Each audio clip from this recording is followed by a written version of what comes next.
The day my husband, Lasantha Vikramatunga, editor of the Sunday Leader, was murdered, he had been tipped off that we were being followed.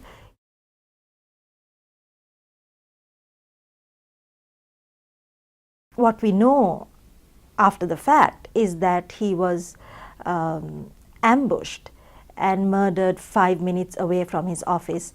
And what is more important is that it was only about a few yards away from one of the largest Air Force bases in the country and in a high security zone. And he was ambushed, according to witnesses, by 8 men on 4 motorcycles who surrounded his car and attacked him with poles, breaking the windshields and attacking him, and then he later died in hospital.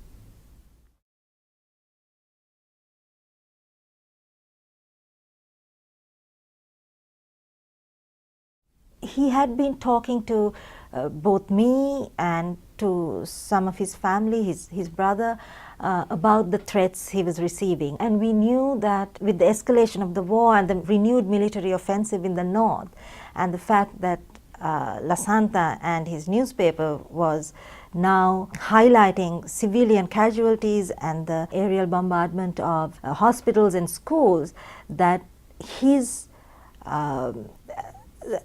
safety was really in jeopardy now.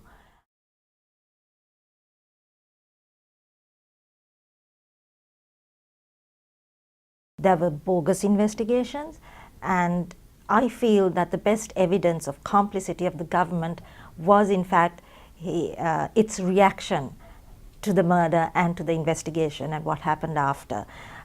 First, President Rajapaksa made ridiculous allegations that this was a part of an international conspiracy.